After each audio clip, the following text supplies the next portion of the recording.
اسلام میں عورت کا بڑا مقام ہے۔ پہلے زمانے میں ہوا ایسا کرتا تھا کہ لوگ عورت کو کم سمجھتے تھے، سمجھ رہے ہیں، اور بچی پیدا ہوتی تھی تو اس کو زمین میں زندہ درگور کر دیتے تھے، یعنی دفن کر دیتے تھے۔ لیکن اسلام نے عورت کو ایک مقام و مرتبہ دیا، سمجھ رہے ہیں۔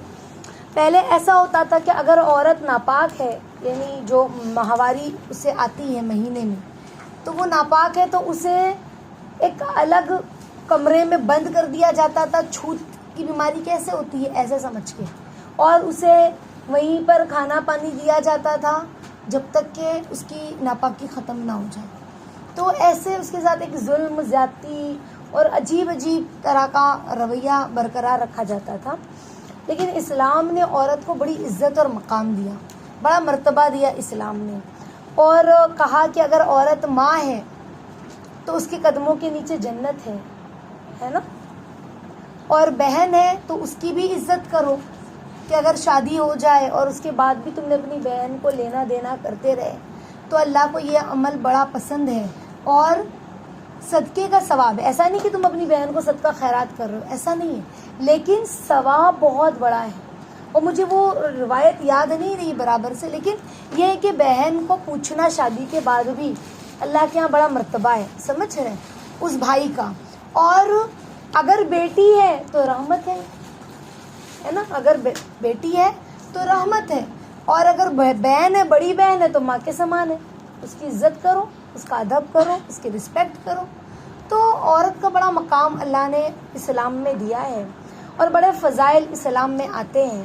نبی پاک صلی اللہ علیہ وسلم نے فرمایا کہ جس عورت نے 5 وقت کی نماز پڑھی اور رمضان المبارک کے روزے رکھے اور اپنے آپ کو برے کاموں سے بچایا، وہ عورت جس نے رمضان 5 وقت کی نماز پڑھی، رمضان المبارک کے روزے رکھے اور اپنے آپ کو برے کاموں سے بچایا، یعنی بدکاری نہیں کی، ہاں، اور اپنے شوہر کی اطاعت فرمانبرداری کی اور اس کا کہنا مانا، ایسی عورت کو اختیار ہے جنت کے جس دروازے سے چاہے داخل ہو جائے۔ یعنی اسلام نے عورت کو مقام و مرتبہ دیا، لیکن کون سی عورت کو، اسلام کے نزدیک کون سی عورت زیادہ؟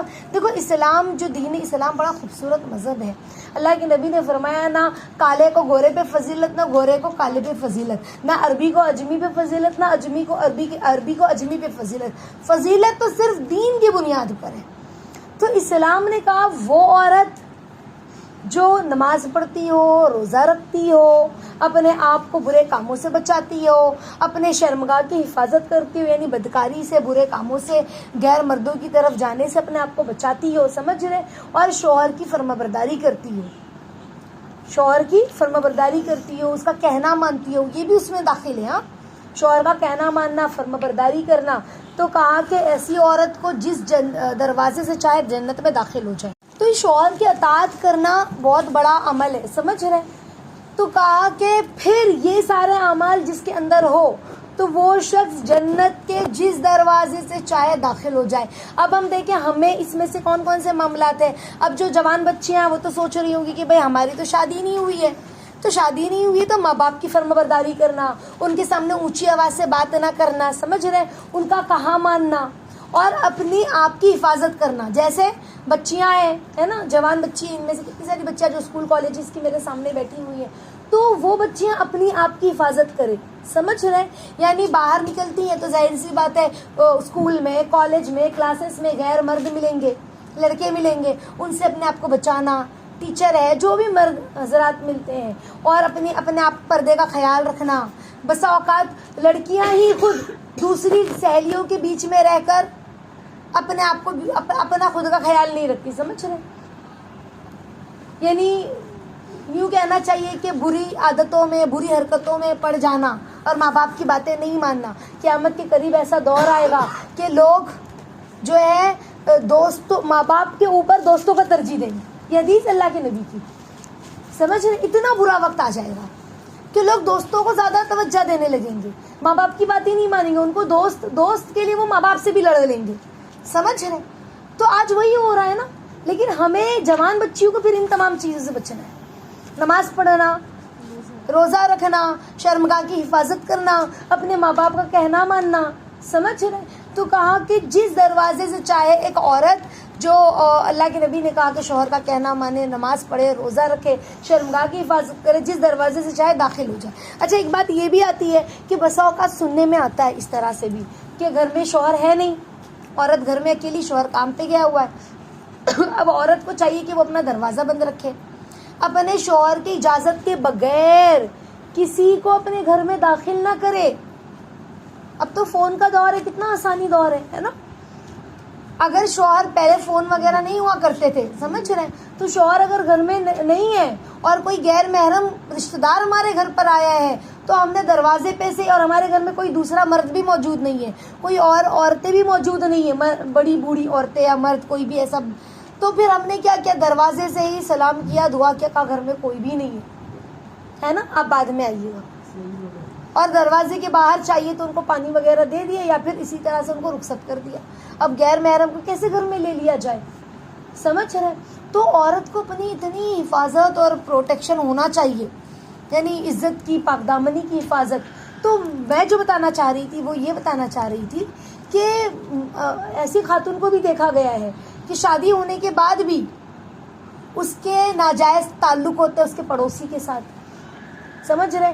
بسا اوقات شوہر باہر ملک میں کام کرتا ہے یا دوسرے شہر میں کام کرنے کے لیے گیا ہے اور گھر میں عورت اکیلی ہے، تو چچا زاد بھائی، خالہ زاد بھائی، ماموں زاد بھائی، کزن بھائی یا اس کے خود کے دیور کے ساتھ اس کے ناجائز تعلقات ہوتے ہیں، سمجھ رہے؟ اسی طرح سے بہنوئی کے ساتھ بھی بہرحال جو بھی معاملہ ہے سننے میں آتا ہے، دیکھنے میں آتا ہے، تو پھر کیا ہوتا ہے یہ ساری چیزیں؟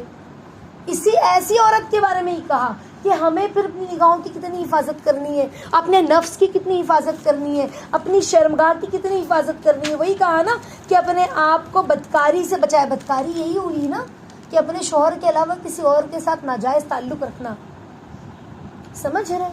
یہ بدکاری ہے۔ اور شادی نہیں ہوئی ہے تو بغیر شادی کے کسی غیر مرد سے، کسی لڑکے سے، کسی آدمی سے ملنا جلنا، یہ بدکاری ہے۔ اللہ تعالیٰ ہم سب کی حفاظت فرمائے۔ تو سمجھ میں آئی بات کہ کون سی عورت کو اللہ نے کتنا بڑا مقام عطا فرمایا، جنت میں داخل ہو جائے گی؟ کون؟ نماز روزہ رکھے، اپنی شرمگاہ کی حفاظت کرے، اپنے شوہر کی فرما برداری کرے، جنت میں اتنا آسان راستہ اللہ نے دے دیا ہے نا۔ آپ صلی اللہ علیہ وسلم نے ایک روایت میں آتا ہے، فرمایا کہ دیندار بیوہ عورت کا خطاب، دیندار ہے بیوہ بھی ہے، بیوہ یعنی جس کے شوہر کا انتقال ہو گیا ہے، آسمانوں میں شہیدہ ہو جاتا ہے۔ وہ تو لوگ اس کے کہتے ہیں بیوہ ہے، یہ بیوہ ہے، لیکن آسمان میں اس کو شہیدہ کے لقب سے پکارا جاتا ہے۔ اللہ اکبر، کتنا اللہ نے پیار کیا اپنے بندوں سے، یعنی شوہر کا انتقال ہو گیا لیکن اپنی پاک دامنی کی حفاظت کر رہی ہے، ناجائز کسی سے تعلق نہیں رکھا شوہر کے انتقال کے بعد بھی، سمجھ رہے ہیں؟ تو لوگ دنیا کی نظروں میں تو کہہ رہے بھی وہ بیوہ ہے، لیکن اللہ کہہ رہا ہے وہ شہیدہ ہے، سمجھے؟ یعنی آسمان میں اس کے نام سے جتنی کاروائیاں کی جاتی ہے اس میں اس کو شہیدہ یعنی شہادت پانے والی عورت کے معزز لقب سے یاد کیا جاتا ہے۔ یعنی اگر اسے مثال کے طور پر اگر وہ عورت زمین پر عبادت کر رہی ہے، تہجد پڑھ رہی ہے، تو آسمانوں میں کہا جائے گا دیکھو فلاں شہیدہ کو، اس کے نام اعمال میں آسمانوں میں فخر کے طور پر بتایا جائے گا، وہ فلاں شہیدہ جو آسمان کے، وہ زمین کے فلاں ٹکڑے پر ہے، ہاں آج اس نے اللہ کو یاد کیا، آج اس نے اللہ کو راضی کیا، سمجھ؟ اس طرح سے اس کو آسمانوں پر پکارا جا رہا ہے۔ کتنی بڑی بات۔ کون سی عورت، لیکن دیکھو بیوہ عورت ہے لیکن وہ بیوہ بھی کیسی ہو؟ پاک دامن ہو، دیندار ہو، سمجھ رہے؟ اللہ اکبر، یعنی پاک دامنی اللہ کے نزدیک کیا اہمیت رکھتی ہے۔ حضرت انس رضی اللہ تعالیٰ عنہ کی روایت ہے کہ کچھ عورتوں نے رسول اللہ صلی اللہ علیہ وسلم سے عرض کیا کہ مرد تو فضیلت والے اعمال اور جہاد کا ثواب حاصل کرتے ہیں، ہم کیا کریں؟ ہمیں بھی تو وہ ثواب ملے جو راہ خدا میں جہاد کرنے والے کو ملتا ہے۔ تو نبی پاک صلی اللہ علیہ وسلم نے ارشاد فرمایا، تم میں سے جو عورت گھر میں رہے گی اور اللہ کی راہ میں جہاد کرنے والوں کے ثواب کو وہ پائے گی، وہ عورت جو گھر میں رہے گی، گھر کی دیکھ بھال کرے گی، اپنی نگاہوں کی حفاظت کرے گی، وہ جہاد میں جانے والے کے برابر ثواب پائے گی، سمجھ رہے؟ تو پاک دامن رہنے سے مراد بہت ساری چیزیں، اب تو سوشل میڈیا کا دور ہے نا، موبائل میں فضول چیزیں، گندی چیزوں کو دیکھنے سے اپنی نگاہوں کی حفاظت کرنا ہے نا. اور ابھی اچانک مجھے ایک بات یاد آئی تھی، خیر ذہن سے نکل گیا، انشاءاللہ یاد آئے گی تو بتاتی ہوں. تو جو عورت گھر میں رہے گی وہ اللہ کے راستے میں جہاد کرنے والوں کے ثواب کو پائے گی. اچھا، جو حدیث ہم نے ابھی اوپر پڑھی تھی بیوہ کے تعلق سے کہ بیوہ ہے، دیندار ہے، سمجھ رہے، تو اب اس کا کیا مطلب ہے؟ وہ بیوہ پھر نکاح نہ کرے کبھی؟ ایسا مطلب نہیں ہے. یعنی فی الحال تو بیوہ ہے نا، وہ نکاح کا ابھی تک رشتہ نہیں آیا ہے، تو اب وہ اپنے آپ کو بچائے، پاک دامن رہے جب تک کہ وہ بیوہ ہے. لیکن اگر کوئی نکاح کا مناسب رشتہ ہے تو نکاح قبول کر لے. جیسے خدیجہ رضی اللہ تعالیٰ عنہ بھی تو بیوہ تھی نا، ہاں، لیکن جب اللہ کے نبی صلی اللہ علیہ وسلم کو انہوں نے خود نکاح کا پیغام بھجوایا کسی کے ذریعے، تو نکاح کا پیغام ہم بھجوا سکتے ہیں. اگر ہمیں ایسا لگے کہ ہم نے کسی کے بارے میں سنا ہے فلاں بہت اچھا ہے، اخلاقاً بہت اچھا ہے اور نکاح کرنا ہے، تو نکاح کا پیغام بھجوانے میں کوئی حرج نہیں ہے. پیغام بھجوا سکتا ہے بندہ، یا کسی سے اظہار کر سکتا ہے، اپنے بھائی سے، اپنی امی سے، اپنی دوست سے، سہیلی سے، کہ مجھے فلاں سے نکاح کرنا ہے، مجھے فلاں شخص جو ہے نا اس کے اخلاق اور کردار کے بارے میں نے سنا ہے، وہ بہت اچھا ایماندار ہے، سمجھ رہے، تو مجھے اس سے نکاح کرنا ہے. تو اس طرح سے پیغام بھجوایا جا سکتا ہے. پیغام بھجوانے میں کوئی منائی نہیں ہے. بس مسئلہ یہ ہے کہ انسان بات چیت نہ کرے، ملنا ملانا نہ کرے، فضول حرکتیں، سمجھ رہے ہیں، یہ ساری چیزیں، یہ سارے معاملات انسان سے سرزد نہ ہوں. تو یہ ساری چیزیں ہیں. تو بیوہ عورت نکاح کر سکتی ہے، لیکن نکاح کے ذریعے ہی وہ پاک دامنی حاصل کر سکتی ہے. نکاح کے علاوہ وہ کسی سے بات چیت نہیں کر سکتی، ملنا ملانا نہیں کر سکتی. تو یہ عورت کے بڑے فضائل اللہ کے نبی نے فرمائے ہیں کہ ایک دیندار عورت کیسی ہوتی ہے اور اللہ کے نزدیک اس کا کیا مرتبہ ہے. آگے دیکھیں کہ حضرت ابن عمر رضی اللہ تعالیٰ عنہ فرماتے ہیں کہ اللہ کے نبی صلی اللہ علیہ وسلم فرماتے ہیں کہ بدکار عورت کی بدکاری، یعنی ایک وہ عورت جو بدکار ہے، بہت بری ہے، سمجھ رہے، غلط کاموں میں ملوث ہے، ہزار بدکار مردوں کے برابر، اور ایک نیک عورت کی نیک کاری 100 اولیاء کی عبادت کے برابر ہے. ایک بدکار مرد یعنی جس کا کردار اچھا نہیں ہے، اور 100 بدکار مرد برابر، ایک نیک عورت اور 100 نیک عورت برابر. یعنی ایک نیک عورت ایسی نیک ہوتی ہے نا کہ 100 نیک مرد کی برابری میں آ جاتی ہے. جب وہ نیکی پر آتی ہے اس کے ذریعے ایسی نیکی پھیلتی ہے، سمجھ رہے ہیں. اور ایک بری عورت معاشرے میں آ جائے تو اس کے ذریعے سے ایسی برائی پھیلتی کہ 100 برے مرد ایک طرف، وہ ایک بری عورت ایک طرف، سمجھ رہے ہیں. تو عورت کا نیک ہونا، پاکیزہ ہونا کتنا اہمیت کا حامل ہے. اسی لیے کہا نا کہ ایک نیک عورت اگر ہوتی ہے، دیندار ہوتی ہے، نیک ہوتی ہے، اللہ سے ڈرنے والی ہوتی ہے، تو 7 نسلیں اس کی دیندار ہوتی ہیں. لیکن اگر ایک عورت بری ہے تو نسلوں میں اس کی برائیاں جاتی ہیں. ہم نہیں سنتے فلاں کے خاندان میں نکاح نہیں ہم کرتے. کیوں نہیں کرتے؟ تو ان کے گھر کی عورتیں اچھی نہیں ہیں. ان کے گھر میں ان کی جو پردادی تھی نا وہ ایسی تھی، ان کی دادی ایسی تھی. پہلے کے لوگوں کی زبان سے ہم یہ سب باتیں سنا کرتے تھے، سمجھ رہے، کہ ان کے گھر کی دادی جو ہے نا ان کا کردار اچھا نہیں تھا. بھلے اب بھی بیٹیاں اچھی ہے لیکن دادی کا کردار اچھا نہیں تھا نا، تو پھر ان کے خاندان میں پھر شادی نہیں ہو رہی. تو ایسا معاملہ ہوتا تھا پہلے کے اس میں، کہ مطلب ایک عورت کا کردار جانچا جاتا تھا، چیک کیا جاتا تھا. حضرت ابن عمر رضی اللہ تعالیٰ عنہ سے مروی ہے کہ رسول اللہ صلی اللہ علیہ وسلم نے فرمایا کہ مومن صالح عورت کا عمل، مومن ہے، نیک ہے، وہ جو عمل کرتی ہے 100% یقین کے برابر ہے، اور فاجرہ عورت کی بدعملی 1000 فاجرہ مردوں کے بدعملی کے برابر ہے. یعنی ایک عورت نیک ہے اور وہ کوئی عمل کر رہی ہے تو 100% یقین کے عمل کے برابر ہے. یعنی اس کو وہ پورا ثواب یقین کا ملے گا، عمل کا ملے گا. لیکن ایک بری عورت، فاجر عورت، بدکار عورت، سمجھ رہے، اس کی بدعملی، اس کی بدکاری، اس کا کیا کہتے ہیں، ہوتا ہے نا گالی گلوچ کرنے والی، جسے ہم کہتے ہیں آوارہ لڑکی، آوارہ عورت، سمجھ رہے. تو کہا ایک فاجرہ عورت 1000 فاجر مرد کے بدعملی کے برابر ہے. یعنی آپ سوچیں کہ عورت کی نیک کاری کتنی اہمیت رکھتی ہے. بہترین عورت کون؟ اللہ کے نبی نے کیا فرمایا کہ جو عورتیں اونٹوں پر سوار ہوئی یعنی عربی عورتیں. اب اللہ کے نبی عربی تھے نا, تو عربی عورتوں کے تعلق سے ہی اللہ کے نبی نے کہا کہ وہ عورتیں جو اونٹوں پر سوار ہوئی, پہلے تو اونٹ ہوا کرتے تھے, ان میں سب سے بہتر قریش کی عورتیں ہیں. اب کا بہترین عورت کون؟ تو اللہ کے نبی مثال کے طور پہ بتا رہے ہیں کہ سب سے بہتر قریش کی عورتیں ہیں. کیوں؟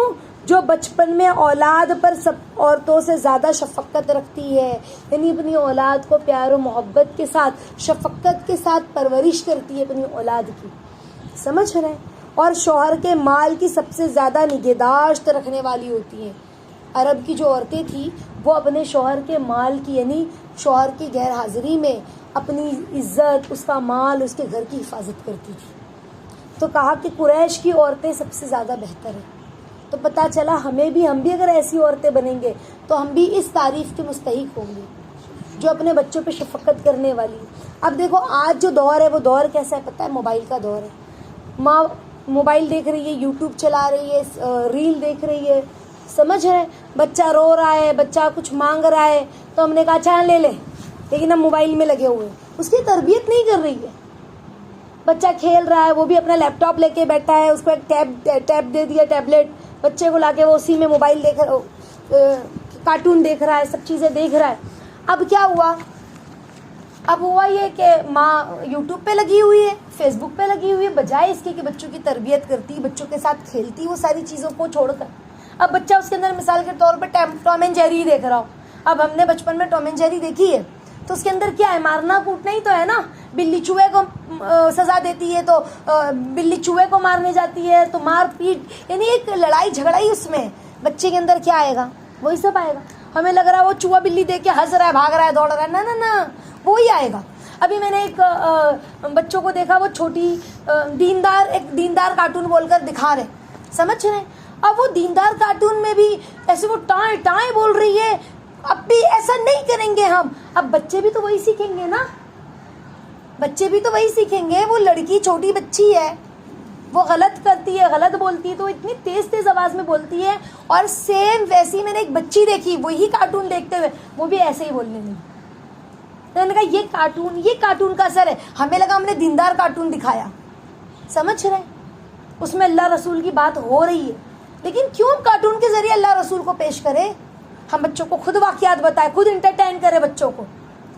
کبھی گیم کھیلے, میں نے اس دن نہیں آپ لوگوں کو بتایا تھا بچوں کے ساتھ کھیلنا ہے نا. اللہ کے نبی نہیں کھیلے, دوڑ کا مقابلہ نہیں کروایا اللہ کے نبی نے. اللہ کے نبی نے تو اماں عائشہ کے ساتھ بھی دوڑ کا مقابلہ کیا, ان کی بھی دل جوئی کی بیوی تھی. تو منع نہیں ہے اس طرح سے کھیلنا, بس ایسا کھیلو جس سے انسان کو فائدہ ہو, ایسا کھیلنا ہو جس سے نقصان ہو. مثال کے طور پر پتنگ بازی کرنا, دیکھیں ہم کیسی خبریں آتی. پتنگ اڑانے سے کیا ہوتا ہے؟ یا تو مانجے سے لوگوں کی گردن کٹ جاتی ہے, انسان سواری پہ جا رہا ہے, ابھی گیا ہے نا تہوار پتنگ کا, نیوز میں ایک شخص کی گردن, باقاعدہ ویڈیو میرے سامنے آیا, وہ گردن ایسے پکڑ کے کھڑا ہے, کٹ گئی, اتنا خون, وہ بچا بھی کہ نہیں اللہ ہی جانتا ہے. بائک سے جا رہا تھا, مانجا گلے میں, وہ پتنگ کٹ کے اڑ کر گئی ہوگی, وہ سیدھا اس کے گلے میں کٹ گئی, گلا کٹ جاتا ہے. ہمارے بلڈنگ میں رہتے تھے ایک انکل, ان کا پورا یہ مانجے سے اللہ نے آپ کی حفاظت کی, اتنا بڑا کٹ گیا, اتنے سارے ٹانکے آئے انہیں. تو ہمیں یہ سارے گیم نہیں کھیلنا ہے, سمجھ رہے. جیسے مثال کے طور پہ لوڈو ہے, اب لوڈو کھیلنا کیوں منع ہے؟ کیونکہ اس میں وقت کا پتہ نہیں چلتا, ایک ڈائی اور, سمجھ رہے. اور پھر کیا ہوتا ہے, وقت نماز کا جا رہا ہے, جماعت کا جا رہا ہے. کیرم بورڈ کھیلنا منع نہیں ہے, حرام نہیں ہے, لیکن ہم کیرم کھیلنے میں اب وہ پوری ڈائی ختم نہیں ہوتی جب تک انسان اٹھتا ہی نہیں ہے کہ کبھی تم نے چیٹنگ کر لی تو نہیں, مزہ آ رہا, ابھی دل لگا کے ہم کھیل رہے, سمجھ رہے. تو گیم ایسا جس میں ہماری دوڑ کا مقابلہ ہو رہا ہے, تو انسان کی فٹنس بھی ہو رہی ہے, بھاگ رہا ہے, اس سے کوئی مسئلہ نہیں ہو رہا ہے نا. کوئی روڈ پر تھوڑی بھاگنا ہے ہم کو, سڑک پر بھاگنا ہے جہاں گاڑی چل رہی ہے, کہیں میدان میں, کہیں گھر میں, کہیں گراؤنڈ میں, ایسا. تو ایسے سب کھیل سکتے ہیں. پتنگ بازی کر رہا ہے, ابھی وہ چھت پہ پتنگ اڑا رہا ہے, بسا اوقات کسی کی چھت جو ہے وہ تھوڑی نیچے ہوتی ہے, نیچے یعنی اس کی جو دیوار ہوتی ہے وہ اوپر تک نہیں ہوتی, نیچے بھی گر گیا. وہ ملتا ہے ایسا سننے میں, پہاڑ پہ پتنگ اڑا رہا ہے, پتنگ پکڑتے پہاڑ کے نیچے گر گیا, یہ سب خبریں آتی ہیں. تو ایسا گیم نہیں کھیلنا ہے, سمجھ رہے, جس سے نقصان ہو. شطرنج کھیل رہا ہے, پتے کھیل رہا ہے, بھلے پیسے سے نہیں کھیل رہا ہے, ایسے ہی کھیل رہا ہے, لیکن اسے وقت کا ضیاع ہے. شطرنج کا گیم خالی علماء کہتے ہیں صرف کون کھیل سکتا ہے معلوم ہے؟ فوجی، بادشاہ. سمجھ رہے؟ ان کو چالیں چلنے کے لیے ان کا دماغ تیز ہو، چال چلنا ہے دشمن کے خلاف، ہمیں ہماری اتنی بڑی سلطنت، تو بس اسی تک محدود ہے. اس کے علاوہ کوئی نہ کھیلے. مکروہ ہے یہ سب، حرام نہیں ہے، مکروہ ہے، اللہ کو نہیں پسند. سمجھ رہے؟ تو ہم نے آج کیا کیا اپنی بچوں کی، میں بچوں کی بات کر رہی تھی یہاں پر، تو بچوں کے ساتھ ہم نے کیا معاملہ کیا بچپن میں. اللہ کے نبی نے تعریف کی قریش کی عورتوں کی کہ وہ اپنے بچوں کے ساتھ شفقت کرتی ہیں، ان سے کھیلنا، دلجوئی کرنا، پیار کرنا. سمجھ رہے؟ آج ہم نے کیا کیا، ہمارا پیار کیا ہے؟ بچے نے کہا اماں آئس کریم ہم نے دلا دیا، اماں کرکرے ہم نے کرکرے دلا دیا. میرا بچہ جو بولتا ہے وہ دلاتی ہوں. اماں مجھے یہ والا کپڑا نہیں، اسپائڈر مین کا کپڑا چاہیے، ٹھیک ہے میں تجھے دلاتی ہوں. جا کے فوراً میرا بچہ مانگ رہا تھا میں اسپائڈر مین لے کر آتی ہوں، فوراً اس کے لیے اسپائڈر مین آ گیا. اماں مجھے سائیکل چاہیے تو سائیکل آ گئی، اماں مجھے اسکوٹی چاہیے تو اسکوٹی آ گئی. وہ بچے کھیلتے ہیں نا، تو جو مانگ رہا ہے وہ دلا رہے. ہمیں کیا، ہم دلاتے جائیں، پیسہ ہے ہمارے پاس کرتے جائیں، لیکن جو تربیت ہے وہ نہیں کر رہے. یعنی دین پہنچانا، پیار محبت دینا، ان کے ساتھ کھیلنا، ان کے ساتھ کھیلنا. جیسے بچہ بیٹ بال ہی کھیلنے لگا ہو، اماں بیٹ بال سے کھیلنے لگی ہو، بال سے کھیلنے لگی ہو. نہیں، ایسا کچھ بھی نہیں ہے. چھوٹے بچے ہوتے ہیں نا، بال سے ہم سرکا کے کھیلتے ہیں، بچہ پکڑتا ہے، ہنستا ہے. کچھ بھی نہیں ہے، ہم موبائل میں لگے ہوئے. تو بچوں کی تربیت ختم ہو رہی ہے. کیا ہو رہی ہے؟ بچوں کی. اور ہم الجھن میں، موبائل دیکھنے نہیں ملتا ہے نا، ہم کو سمجھ میں نہیں آ رہی یہ بات، لیکن ہمارے بیک گراؤنڈ میں الجھن مچی ہوئی ہے. ہم سوچ نہیں پا رہے. بچہ آ رہا ہے نا، پھر ہمارے پاس چڑچڑ کر رہا ہے، رو رہا ہے، تو ہم اس کو مارنے لگتے ہیں بجائے اس کے کہ ہم اس کو پھسلاتے. سمجھ رہے؟ اس کو کچھ کھلاتے پلاتے، اس کے ساتھ گیم کھیلتے، یہاں وہاں کی باتیں کرتے، اس کو کوئی کہانی سناتے اسلامک. اس کے بجائے ہم نے کیا کیا؟ تو ہم نے یہ سب نہیں کیا. اب کیا ہوا، بچہ آیا ہے اور رو رہا ہے. اب اماں کے ہاتھ میں موبائل تھا، اتنی مشکل سے تو کام وام کر کے پورا اتنا بڑا پریوار بیچاری اماں چلا کر اللہ کے حکم سے اب بیٹھی ہے، تو بچہ آ کے رونے لگا تو غصے میں بچے کو ہی مارنے لگی. کیوں؟ ریلیکس ہو کے موبائل دیکھ رہی تھی تو اب یہ بچہ آ گیا. اس کو یہ بات سمجھ میں نہیں آ رہی. آپ کسی ماں کو بولو گے نا آپ اس لیے مار رہے، تو ماں بولے گی نہیں میں اس لیے نہیں مار رہی ہوں. لیکن وہ بیک گراؤنڈ میں الجھن مچی، بے چینی مچی موبائل ہاتھ میں پکڑنے کی. لیکن کیا ہوا؟ بچے کو مار رہے. تو تربیت بہت ضروری ہے. تو اللہ کے نبی نے فرمایا یہ بہترین عورت ہے